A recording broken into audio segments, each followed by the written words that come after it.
রোমাঞ্চ রহস্য ইউটিউব চ্যানেলে আপনাকে স্বাগত। আমাদের আজকের নিবেদন পরশুরাম রচিত ভৌতিক গল্প মহেশের মহাযাত্রা। পরশুরাম অর্থাৎ রাজশেখর বসু বাংলা সাহিত্যে এক বিশেষ নাম। তিনি বিংশ শতাব্দীর বিশিষ্ট রসসাহিত্যিক। মহেশের মহাযাত্রা গল্পটির পরিচালনায় আমি সায়ন। গল্প পাঠ, উপস্থাপনা ও আবহ সঙ্গীতে সায়ন ও দীপাঞ্জন। গল্পটি শোনার সময় অবশ্যই আপনি আপনার হেডফোনটি ব্যবহার করুন। আর হ্যাঁ, আমাদের ইউটিউব চ্যানেলটি সাবস্ক্রাইব করতে ভুলবেন না। শুরু হচ্ছে আজকের গল্প মহেশের মহাযাত্রা। কেদার চাটুর্যে মহাশয় বলিলেন, আজকাল তোমরা সামান্য একটু বিদ্যে শিখে নাস্তিক হয়েছ, কিছুই মানতে চাও না।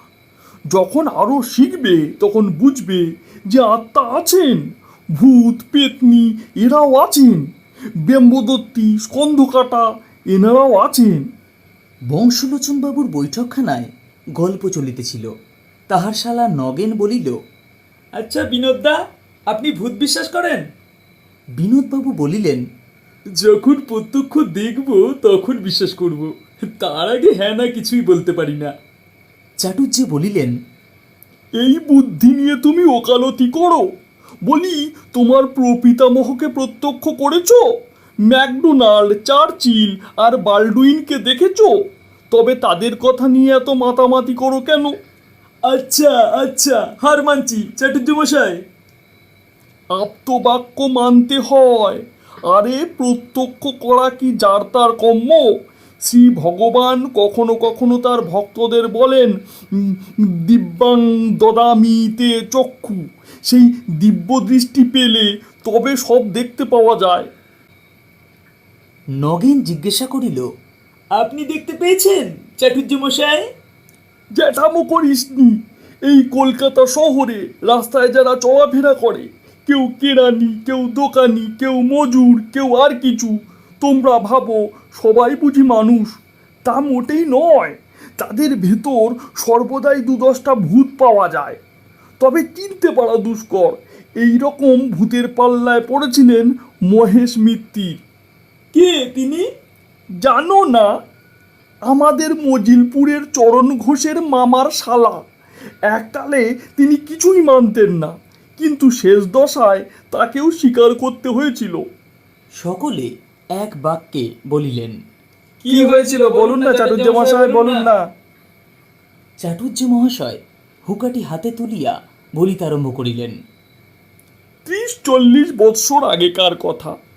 মহেশ মিত্তির তখন শ্যামবাজারের শিবচন্দ্র কলেজে প্রফেসরি করতেন। অঙ্কের প্রফেসর, অসাধারণ বিদ্যে, কিন্তু প্রচণ্ড নাস্তিক। ভগবান, আত্মা, পরলোক কিছুই মানতেন না। এমনকি স্ত্রী মারা গেলে আর বিবাহ পর্যন্ত করেননি। খাদ্যাখাদ্যের বিচার ছিল না। বলতেন, শুয়োর না খেলে হিন্দুর উন্নতির আশা নেই, ওটা বাদ দিয়ে কোনো জাত বড় হতে পারেনি। মহেশের চালচলনের জন্য আত্মীয় স্বজন তাকে একঘরে করেছিল, কিন্তু যতই অনাচার করুন তার স্বভাবটা ছিল অকপট। পারতপক্ষে মিথ্যে কথা কইতেন না। তার পরম বন্ধু ছিলেন ওই হরিনাথ কুণ্ডু। তিনিও ওই কলেজের প্রফেসর, ফিলোসফি পড়াতেন। কিন্তু বন্ধু হলে কি হয়, দুজনে হরদম ঝগড়া হতো। কারণ হরিনাথ আর কিছু মানুন না মানুন ভূত মানতেন। তাছাড়া মহেশবাবু অত্যন্ত গম্ভীর প্রকৃতির মানুষ, কেউ তাকে হাসতে দেখেনি। আর হরিনাথ ছিলেন আমুদে লোক, কথায় কথায় ঠাট্টা করে বন্ধুকে উদ্ব্যস্ত করতেন। তবু মোটের উপর তাদের পরস্পরের প্রতি খুব একটা টান ছিল। তখন রাজনীতির এত রেয়াজ ছিল না, আর ভদ্রলোকের ছেলের অন্য চিন্তাও এমন চমৎকারা হয়নি। ২-১টা পাস করতে পারলে যেমন তেমন চাকরি জুটে যেত। লোকের তাই উঁচু দরের বিষয়ে আলোচনা করবার সময় ছিল। ছোকরারা চিন্তা করত বউ ভালোবাসে কি বাসে না। যাদের সে সন্দেহ মিটে গেছে তারা মাথা ঘামাতো ভগবান আছেন কি নেই। একদিন কলেজে কাজ ছিল না, অধ্যাপকরা সকলে মিলে গল্প করছিলেন। গল্পের আরম্ভ যা দিয়েই হোক, মহেশ আর হরিনাথ কথাটা টেনে নিয়ে ভূতে আর ভগবানে এনে হাজির করতেন, কারণ এই নিয়ে তর্ক করাই তাদের অভ্যাস। এদিনও তাই হয়েছিল। আলোচনা শুরু হয় ঝি চাকরের মাইনে নিয়ে। কলেজের পণ্ডিত দীনবন্ধু বাচস্পতি মহাশয় দুঃখ করছিলেন, ছোট লোকের লোভ এত বেড়ে গেছে যে আর পেরে ওঠা যায় না। মহেশবাবু বললেন, লোভ সকলেরই বেড়েছে, আর বাড়াই উচিত, নইলে মনুষ্যত্বের বিকাশ হবে কিসে? পণ্ডিত মহাশয় উত্তর দিলেন, লোভে পাপ, পাপে মৃত্যু। মহেশবাবু পাল্টা জবাব দিলেন, লোভ ত্যাগ করলেও মৃত্যুকে ঠেকানো যায় না। তর্কটা তেমন জুৎসই হচ্ছে না দেখে হরিনাথবাবু একটু উস্কে দেওয়ার জন্য বললেন, আমাদের মতন লোকের লোভ হওয়া উচিত মৃত্যুর পরে। মাইনে তো পাই মোটে 250, তাতে ইহকালের কটা শখই বা মিটবে।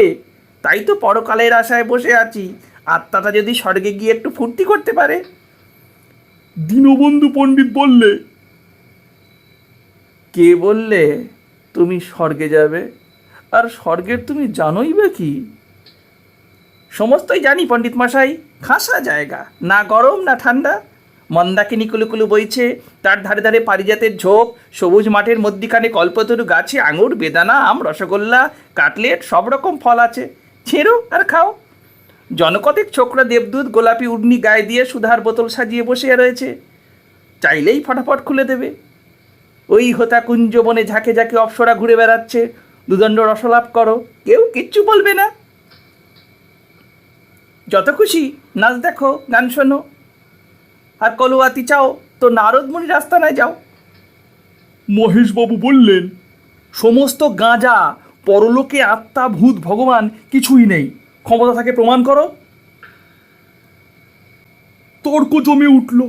প্রফেসররা কেউ এক পক্ষে কেউ অপর পক্ষে দাঁড়ালেন। পণ্ডিত মশাই দারুণ অবজ্ঞায় ঠোঁট উল্টে বসে রইলেন।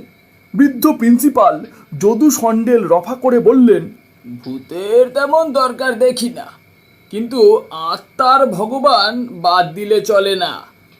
মহেশ মিত্তির বললেন, কেউই নেই, আমি 10 মিনিটের মধ্যে প্রমাণ করে দিচ্ছি। হরিনাথ কুণ্ডু মহা উৎসাহে বন্ধুর পিঠ চাপড়ে বললেন, লেগে যাও। তারপর মহেশবাবু ফুলস্কাপ কাগজ আর পেন্সিল নিয়ে একটা বিরাট অঙ্ক কষতে লেগে গেলেন। ঈশ্বর, আত্মা আর ভূত, এই 3 রাশি নিয়ে অতি জটিল অঙ্ক। তার গতি বোঝে কার সাধ্য? বিস্তর যোগ বিয়োগ গুণ ভাগ করে হাতির সুরের মতো বড় বড় চিহ্ন টেনে অবশেষে সমাধান করলেন। ঈশ্বর ইকুয়াল টু 0, আত্মা ইকুয়াল টু ভূত ইকুয়াল টু 0। বাচস্পতি বললেন, বদ্ধ উন্মাদ। মহেশবাবু বললেন, উন্মাদ বললেই হয় না, এ হলো গিয়ে দস্তুর মতো ইন্টিগ্রাল ক্যালকুলাস। সাধ্য থাকে তো আমার অঙ্কের ভুল বার করুন। হরিনাথ বললেন, অঙ্ক টঙ্ক আমার আসে না। বাচস্পতি মশাই যদি ভগবান দেখবার ভান নেন তো আমি মহেশকে ভূত দেখাতে পারি। বাচস্পতি বললেন, হ্যাঁ, আমার বয়ে গেছে। মহেশবাবু বললেন, বেশ তো হরিনাথ, তুমি ভূতই দেখাও না, একটার প্রমাণ পেলে আর সমস্তই মেনে নিতে রাজি আছি। হরিনাথবাবু বললেন, এই কথা। আচ্ছা, আসছে হপ্তায় শিব চতুর্দশী পড়ছে, সেদিন তুমি আমার সঙ্গে রাত 12টায় মানিকতলায় নতুন খালের ধারে চলো। পোষ্টাপোষ্টি ভূত দেখিয়ে দেবো, কিন্তু যদি কোনো বিপদ ঘটে তো আমাকে দুষতে পারবে না।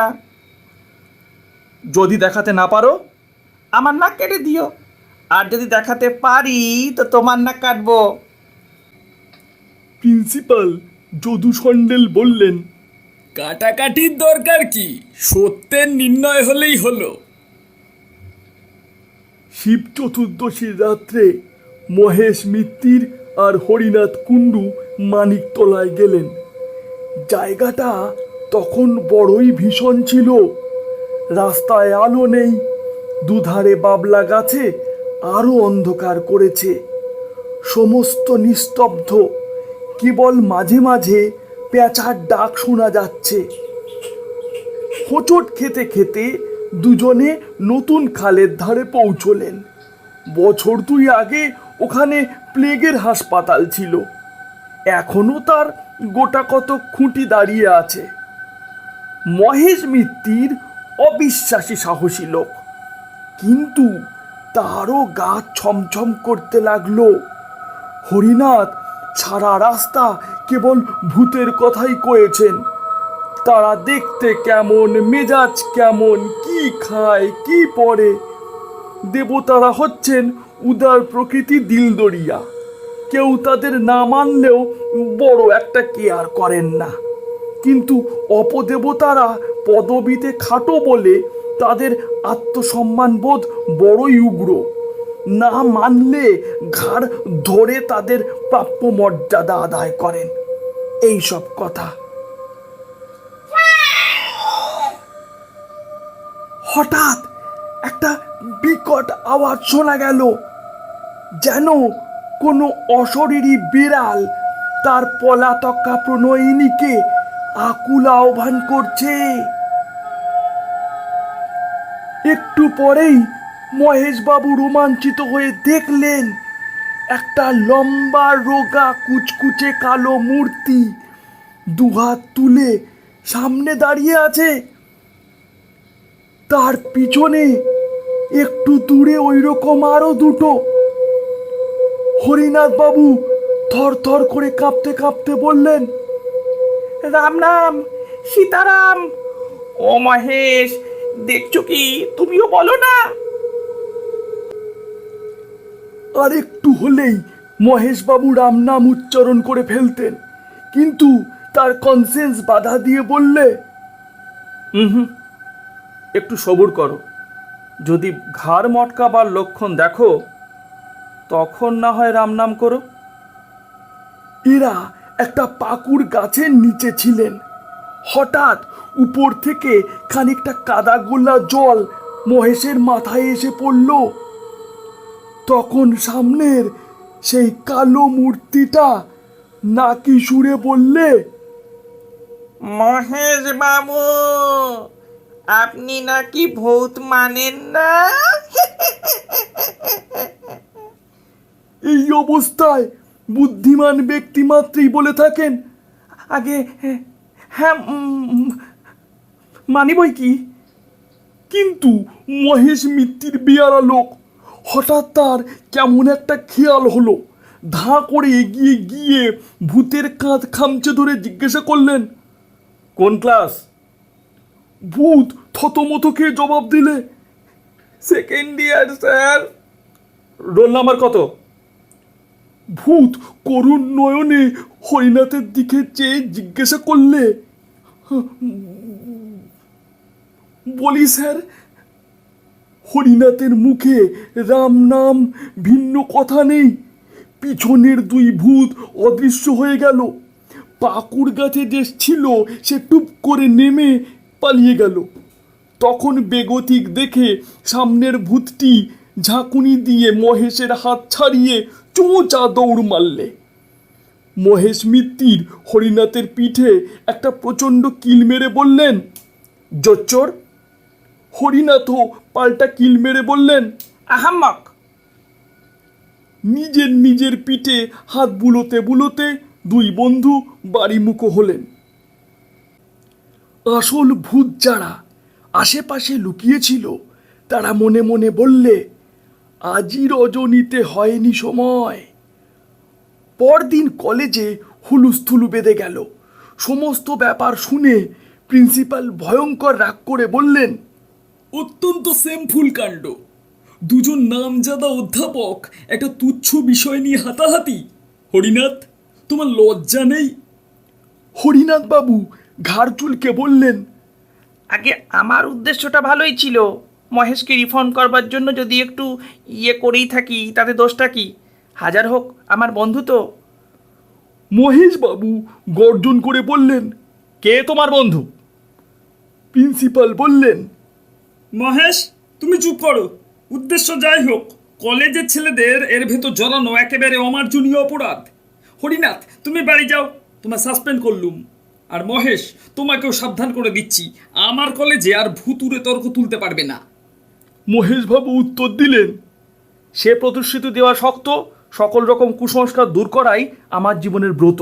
তবে তোমাকেও সাসপেন্ড করলুম। অন্যান্য অধ্যাপকরা চুপ করে সমস্ত শুনছিলেন। তারা প্রিন্সিপালের হুকুম শুনে কোনো প্রতিবাদ করলেন না, কারণ সকলেই জানতেন যে তাদের কর্তার রাগ বেশি দিন থাকে না। মহেশবাবু তার বাসায় ফিরে এলেন। হরিনাথের উপর প্রচণ্ড রাগ। হতভাগা একটা গভীর তত্ত্বের মীমাংসা করতে চায় জুয়োচুরি দ্বারা, সে আবার ফিলোসফি পড়ায়। এমন অপ্রত্যাশিত আঘাত মহেশবাবু কখনো পাননি। মানুষের মন যখন নিদারুণ ধাক্কা খায়, তখন সে তার ভাব ব্যক্ত করবার জন্য উপায় খোঁজে। কেউ কাঁদে, কেউ তর্জন গর্জন করে, কেউ কবিতা লেখে। একটা তুচ্ছ কোঁচবকের হত্যাকাণ্ড দেখে মহর্ষি বাল্মীকির মনে যে ঘা লেগেছিল, তাই প্রকাশ করবার জন্য তিনি হঠাৎ দুছত্র শ্লোক রচনা করে ফেললেন। মা নিষাদ প্রতিষ্ঠাং তম ইত্যাদি। তারপর সাতকাণ্ড রামায়ণ লিখে তার ভাবের বোঝা নামাতে পেরেছিলেন। আমাদের মহেশ মিত্তির চিরকাল নিরস অঙ্কশাস্ত্রের চর্চা করে এসেছেন, কাব্যের কিছুই জানতেন না। কিন্তু আজ তারও মনে সহসা একটা কবিতার অঙ্কুর গজগজ করতে লাগলো। তিনি আর বেগ সামলাতে পারলেন না। কলেজের পোশাক না ছেড়েই বড় একখানা অ্যালজেব্রা খুলে তার প্রথম পাতায় লিখলেন, হরিনাথ কুণ্ডু খাইতোর মুন্ডু। কবিতাটা লিখে বারবার ডাইনে বায়ে ঘাড় মেকিয়ে দেখে আদিকবি বাল্মীকির মতো ভাবলেন, হ্যাঁ, উত্তম হয়েছে। কিন্তু একটা খটকা লাগলো। কুণ্ডুর সঙ্গে মুন্ডুর মিল আবহমান কাল থেকে চলে আসছে। এতে মহেশের কৃতিত্ব কোথায়? কালিদাসই হন আর রবীন্দ্রনাথই হন, কুণ্ডুর সঙ্গে মুন্ডু মেলাতেই হবে। এ হলো প্রকৃতির অলঙ্ঘনীয় নিয়ম। মহেশ একটু ভেবে ফের লিখলেন, কুণ্ডু হরিনাথ মুন্ডু করি পাত। হ্যাঁ, এইবারে মৌলিক রচনা বলা যেতে পারে। মহেশের মনটা একটু শান্ত হলো। কিন্তু কাব্য সরস্বতী যদি একবার কাঁধে ভর করেন, তবে সহজে নামতে চান না। মহেশবাবু লিখতে লাগলেন, হরিনাথ ওরে হবি তুই মোরে, নরকের পোকা অতিশয় বোকা। নরকই নেই, তার আবার পোকা।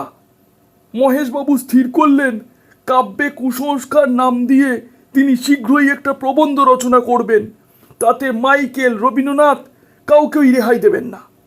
তারপর তার কবিতার শেষের 4 লাইন কেটে দিয়ে ফের লিখলেন, ওরে হরিনাথ তোরে করি পাত, পিঠে মারি চর। এমন সময় মহেশের চাকরটা এসে বললে, বাবু, চা হবে কি দিয়ে? দুধ তো ছিনে গেছে। মহেশবাবু অন্যমনস্ক হয়ে বললেন, সেলাই করে নে। পিঠে মারি চর, মুখে গুজি খড়, জেলে দেশলাই আগুন লাগাই। কিন্তু আবার এক বিপত্তি। হরিনাথকে পুড়িয়ে ফেললে জীবনের কোনো লাভ হবে না। অনর্থক খানিকটা জান্ত পদার্থ বরবাদ হবে। বরং তার চাইতে হরিনাথ ওরে পোড়াবো না তোরে, নিয়ে যাব ধাপা, মাটি দেব চাপা, সার হয়ে যাবি, ঢেঁড়স ফলাবি। মহেশবাবু আরও অনেক লাইন রচনা করেছিলেন, তা আমার মনে নেই। কবিতা লিখে খানিকটা উচ্ছ্বাস বেরিয়ে যাওয়ায় তার হৃদয়টা বেশ হালকা হলো। তিনি কাপড় চোপড় ছেড়ে ইজি চেয়ারে শুয়ে ঘুমিয়ে পড়লেন। 3 দিন যেতে না যেতে প্রিন্সিপাল মহেশ আর হরিনাথকে ডেকে পাঠালেন। তারা আবার নিজের নিজের কাজে বহাল হলেন, কিন্তু তাদের বন্ধুত্ব ভেঙে গেল। সহকর্মীরা মিলনের চেষ্টা করলেন বটে, কিন্তু কোনো ফল হলো না। হরিনাথ বরং একটা সন্ধির আগ্রহ দেখিয়েছিলেন, কিন্তু মহেশ একেবারে পাথরের মতো শক্ত হয়ে রইলেন। কিছুদিন পরে মহেশবাবুর খেয়াল হলো প্রেততত্ত্ব সম্পর্কে একতরফা বিচার করাটা ন্যায়সঙ্গত নয়। তার অনুকূল প্রমাণ কে কি দিয়েছেন তাও জানা উচিত। তিনি দেশি বিলিতি বিস্তর বই সংগ্রহ করে পড়তে লাগলেন, কিন্তু তাতে তার অবিশ্বাস আরও প্রবল হলো। প্রত্যক্ষ প্রমাণ কিছুই নেই, কেবল আছে অমুক ব্যক্তি কি বলেছেন আর কি দেখেছেন। বাঘের অস্তিত্বে মহেশের সন্দেহ নেই, কারণ জন্তুর বাগানে গেলেই বাঘ দেখা যায়। ভূত যদি থাকেই তবে খাঁচায় পুড়ে দেখা না বাপু, তা নয় শুধু ধাপ্পাবাজি। প্রেততত্ত্ব চর্চা করে মহেশবাবু বেজায় চটে উঠলেন। শেষটায় এমন হলো যে ভূতের গোষ্ঠীকে গালাগাল না দিয়ে জলগ্রহণ করতেন না। পড়ে পড়ে মহেশের মাথা গরম হয়ে উঠল। রাতে ঘুম হয় না, কেবল স্বপ্ন দেখেন ভূতে তাকে ভ্যাংচাচ্ছে। এমন স্বপ্ন দেখেন বলে নিজের ওপরেও তার রাগ হতে লাগলো। ডাক্তার বললে, পড়াশুনো বন্ধ করুন, বিশেষ করে ওই ভুতুরে বইগুলো। যা মানেন না তা চর্চা করেন কেন? কিন্তু ওই সব বই পড়া মহেশের এখন একটা নেশা হয়ে দাঁড়িয়েছে। পড়লেই রাগ হয়, আর সেই রাগেতেই তার সুখ। অবশেষে মহেশ মিত্তির কঠিন রোগে শয্যাশায়ী হয়ে পড়লেন। দিন দিন শরীর ক্ষয়ে যেতে লাগলো, কিন্তু রোগটা নির্ণয় হলো না। সহকর্মীরা প্রায়ই এসে তার খবর নিতেন। হরিনাথও একদিন এসেছিলেন, কিন্তু মহেশ তার মুখ দর্শন করলেন না। 7-8 মাস কেটে গেল। শীতকাল, রাত 10টা। হরিনাথ বাবু শোবার উদ্যোগ করছেন এমন সময় মহেশের চাকর এসে খবর দিলে যে তার বাবু ডেকে পাঠিয়েছেন, অবস্থা বড় খারাপ। হরিনাথ তখনই হাতিবাগানে মহেশের বাসায় ছুটলেন। মহেশের আর দেরি নেই, মৃত্যুর ভয়ও নেই। বললেন, হরিনাথ, তোমায় ক্ষমা করলুম, কিন্তু ভেবো না যে আমার মত কিছুমাত্র বদলেছে। এই রইল আমার উইল। তোমাকেই অচি নিযুক্ত করেছি। আমার পৈতৃক 10,000 টাকার কাগজ ইউনিভার্সিটিকে দান করেছি। তার সুদ থেকে প্রতি বৎসর একটা পুরস্কার দেওয়া হবে। যে ছাত্র ভূতের অনস্তিত্ব সম্বন্ধে শ্রেষ্ঠ প্রবন্ধ লিখবে সে ওই পুরস্কার পাবে। আর দেখো, খবরদার শ্রাদ্ধ ট্রাদ্ধ করো না। ফুলের মালা, চন্দন, কাঠ, ঘি ওসব দিও না, একদম বাজে খরচ।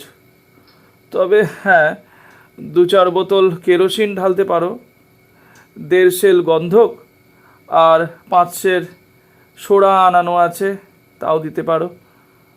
চটপট কাজ শেষ হয়ে যাবে। আচ্ছা, চললুম তাহলে। রাত প্রায় 11:30। মহেশের আত্মীয় স্বজন কেউ কলকাতায় নেই, থাকলেও বোধহয় তারা আসতো না।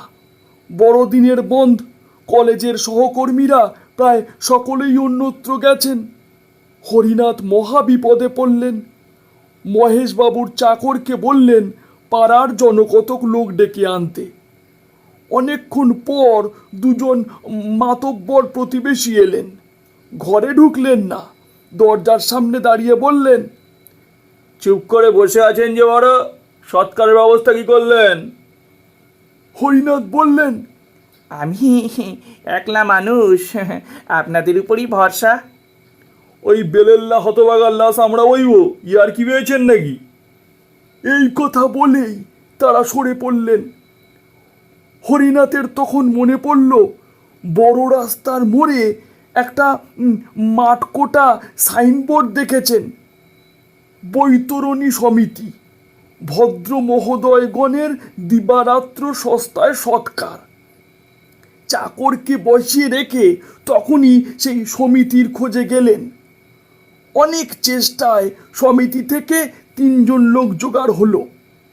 15 টাকা পারিশ্রমিক আর শীতের ওষুধ বাবদ 90 সমস্ত আয়োজন শেষ হলে হরিনাথ আর তার সঙ্গীরা খাট কাঁধে নিয়ে রাত 2:30টার সময় নিমতলায় রওনা হলেন। অমাবস্যার রাত্রি, তার উপর আবার কুয়াশা। হরিনাথের দল কর্নওয়ালি স্ট্রিট দিয়ে চললেন। গ্যাসের আলো মিটমিট করছে, পথে জনমানব নেই। কাঁধের বোঝা ক্রমেই ভারী বোধ হতে লাগলো। হরিনাথ হাঁপিয়ে পড়লেন। বৈতরণী সমিতির সর্দার ত্রিলোচন পাকরাশি বুঝিয়ে দিলেন, এমন হয়ে থাকে, মানুষ মরে গেলে তার উপর জননী বসুন্ধরার টান বাড়ে। হরিনাথ একলা নয়, তার সঙ্গীরা সকলেই সেই শীতে গলদঘর্ম হয়ে উঠল। খাট নামিয়ে খানিক জিরিয়ে আবার যাত্রা। কিন্তু মহেশ মিত্তিরের ভার ক্রমশই বাড়ছে, পার এগোয় না। পাকরাশি বললেন, ঢের বয়েছি মশাই, কিন্তু এমন জগদ্দল মোড়া কখনো কাঁধে করিনি। দেহটা তো শুকনো, লোহা খেতেন বুঝি? 15 টাকায় হবে না মশাই, আরও 5 টাকা চাই। হরিনাথ তাতেই রাজি। কিন্তু সকলে এমন কাবু হয়ে পড়েছে যে 2 পা গিয়ে আবার খাট নামাতে হলো। হরিনাথ ফুটপাতে এলিয়ে পড়লেন। বৈতরণী 3 জন হাঁপাতে হাঁপাতে তামাক টানতে লাগলো। উঠবার উপক্রম করছেন, এমন সময় হরিনাথের নজরে পড়ল কুয়াশার ভেতর দিয়ে একটা আবছায়া তাদের দিকে এগিয়ে আসছে। কাছে এলে দেখলেন কালো র্যাপার মুড়ি দেওয়া একটা লোক। লোকটি বললে, হ্যাঁ, আপনারা হাঁপিয়ে পড়েছেন দেখছি, বলেন তো আমি কাঁদি। হরিনাথ ভদ্রতার খাতিরে 2-1 বার আপত্তি জানালেন, কিন্তু শেষটায় রাজি হলেন। লোকটি কোন জাত তার জিজ্ঞাসা করলেন না, কারণ মহেশ মিত্তির ও বিষয়ে চিরকাল সমদর্শী। এখন তো কথাই নেই। তাছাড়া যে লোক উপযাজক হয়ে শ্মশান যাত্রার সঙ্গী হয় সে তো বান্ধব বটেই।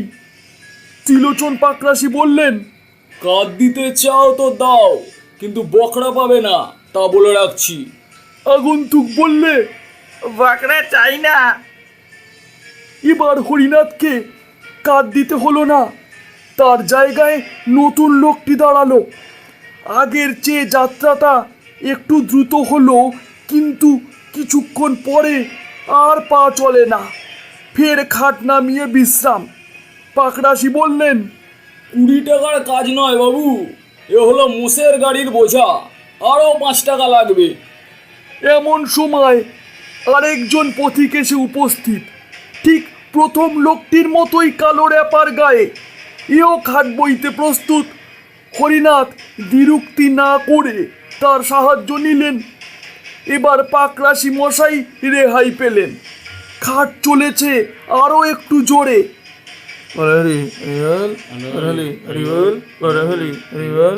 কিন্তু কিছুক্ষণ পরে আবার ক্লান্তি। মহেশের ভার অসহ্য হয়ে উঠেছে, তার দেহে কিছু ঢোকেনি তো। খাট নামিয়ে আবার সবাই দম দিতে লাগলো। কে বলে শহুরে লোক স্বার্থপর, আবার একজন সহায় এসে হাজির, সেই কালো র্যাপার গায়ে। হরিনাথের ভাববার অবসর নেই। বললেন,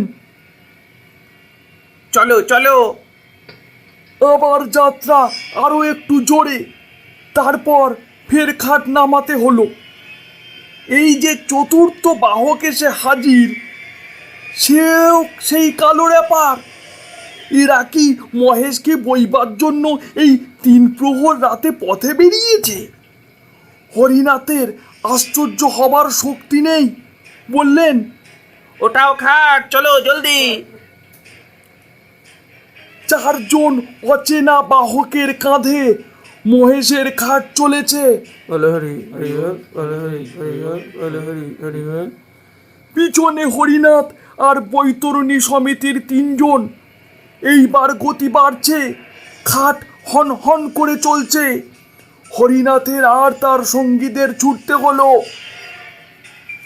আরে আরে, অত তাড়াতাড়ি কেন? একটু আস্তে চলো। কেই বা কার কথা শোনে? ছুট ছুট। আরে আরে আরে, কোথায় নিয়ে যাচ্ছ? বিডন স্ট্রিট ছাড়িয়ে গেলে যে। লোকগুলো কি শুনতে পায় না? ওরে পাকরাশি, থামাও না ওদের। কোথায় পাকরাশি? তিনি বিচক্ষণ লোক, ব্যাপারটা বুঝে টাকার মায়া ত্যাগ করে সদলে পালিয়েছেন। মহেশের ঘাট তখন তীর বেগে ছুটছে। হরিনাথ পাগলের মতো পিছু পিছু দৌড়চ্ছেন।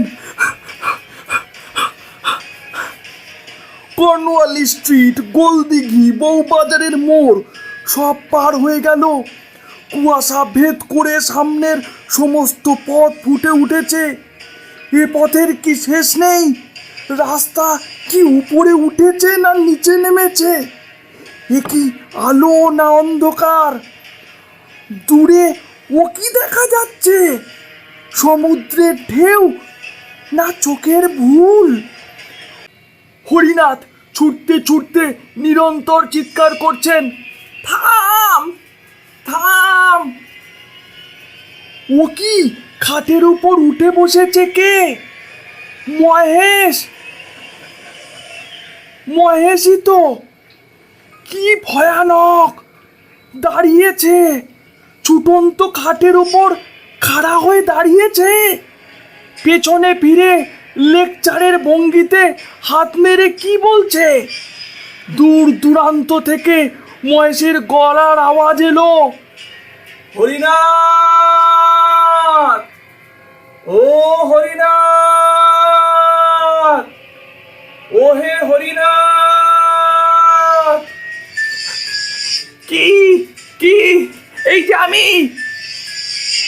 ও হরিনাথ, আছে আছে, সব আছে, সব সত্যি, সব সত্যি।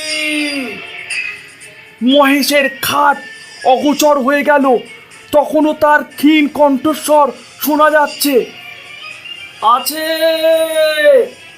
আছে আছে। হরিনাথ মূর্ছিত হয়ে পড়লেন। পরদিন সকালে ওয়েলেসলি স্ট্রিটের পুলিশ তাকে দেখতে পেয়ে মাতাল বলে চালান দিলে। তার স্ত্রী খবর পেয়ে বহু কষ্টে তাকে উদ্ধার করেন। বংশলোচন বাবু জিজ্ঞাসা করলেন, গয়ায় পিণ্ডি দেওয়া হয়েছিল কি? শুধু গয়ায়? পিণ্ডি দাদন খায়ে পর্যন্ত দেওয়া হয়েছে, কিন্তু ফল হয়নি। পিণ্ডি ছিটকে ফিরে এলো। তার মানে? মানে মহেশ পিণ্ডি নিলে না, কিংবা তাকে নিতে দিলে না। আশ্চর্য! মহেশ মিত্তিরের টাকাটা? সেটাই ইউনিভার্সিটিতে গচ্ছিত আছে, কিন্তু কাজে কিছুই হয়নি। ভূতের বিপক্ষে প্রবন্ধ লিখতে কোনো ছাত্রের সাহস নেই। এখন সেই টাকা সুদে আসলে প্রায় 25,000 হয়েছে। একবার সেনেটে প্রস্তাব ওঠে সেই টাকাটা প্রত্নবিভাগের জন্য খরচ হোক, কিন্তু ছাদের উপর এমন দুবদাব শব্দ শুরু হলো যে সবাই ভয় পালালেন। সেই থেকে মহেশ ফান্ডের নাম কেউ করে না।